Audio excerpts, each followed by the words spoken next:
We'll now discuss this practical problem number 1. இதோட நான் தியரியை சேர்த்து கொஞ்சம் கொஞ்சமாக சொல்லிட்டே வரேன். தியரியோட complete summary will be discussed later. Let's now start with the question number 1.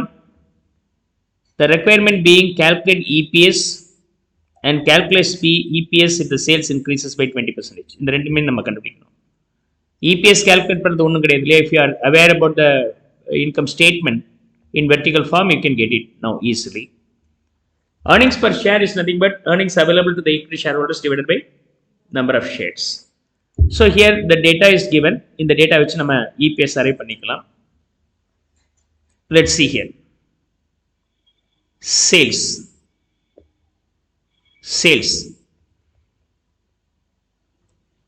per unit rate கொடுத்திருக்காங்க 100, variable cost being 60. From there, variable cost 60 being the per unit value, 40 being the contribution per unit contribution, and the total number of units sold being 1000. அப்ப cost for 1000 units எவ்வளோ? Income statement for 1000 unit. ஒரு யூனிட்டுக்கு 100 rupeesனா 1000 யூனிட்டுக்கு எவ்வளோ வரும்? 1 lakh. ஒரு யூனிட்டுக்கு 60னா 1000 யூனிட்டுக்கு 60,000 rupees, and your contribution being 40.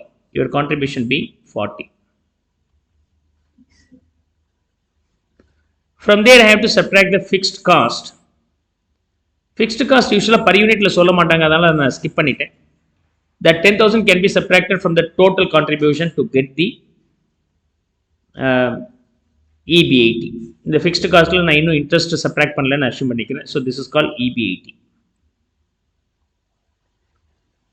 From the EBIT, if there is any interest is available அப்படின்னா அதை நம்ம subtract பண்ணிக்கணும். So 8% debentures valued rupees 75,000 ஆக இருந்துச்சுன்னா அப்போ 8% interest நம்ம கொடுக்கணும். இந்த 75,000க்கு எவ்வளோ வருதுங்க? Okay, 6,000. Am I right? So here EBIT being 30,000. From the EBIT I am subtracting the interest at the rate of 8% on 75,000 being 6,000. And your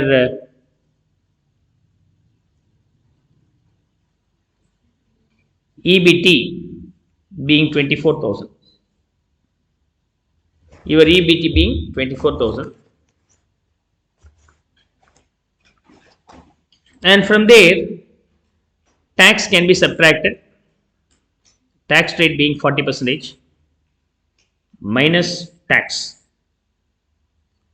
அப்போ 24,000க்கு 40% போட்டிங்கன்னா 9,600 போயிடும்.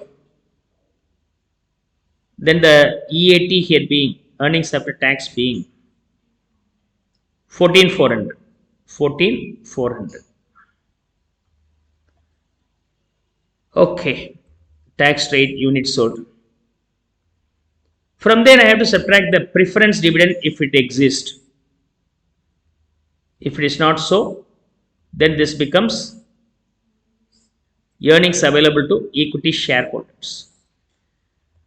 Leverages concept like the startup illustration, like so 14,400 preference dividend illana earnings available to the equity shareholders make 14,400. Then if I divide this by the number of shares, the number of shares here being 20. So the number of shares, okay, 20,000. If I divide the earnings available to the equity shareholders by number of shares, you will be getting EPS. EPS is nothing but dividing the earnings available to the equity shareholders by number of shares. 0.72 is the EPS. 0.72 is the EPS. First question is addressed. It's nothing but knowing the structure. The income statement structure நல்லா கிளியராக தெரிஞ்சுக்கணும். அதனால தான் நான் வந்து ratio அனாலிசிஸ்லேயும் இந்த structure டீட்டெயிலாக explain பண்ணியிருப்பேன். இங்கே நான் அதை டீட்டெயிலாக எக்ஸ்பிளைன் பண்ணியிருக்கிறேன். Let's move on to the next component. If the sales increases by 20%, calculate EPS ன்னு சொல்லியிருக்கிறாங்க. அப்போ சேல்ஸ் எவ்வளோ வரணும்? You have to move it from 1200 1000 to 1200. I am adding 20% over this. So இனிமேல் 1000 யூனிட் இல்லை. The number of units sold here being 1200 units. 1200 units.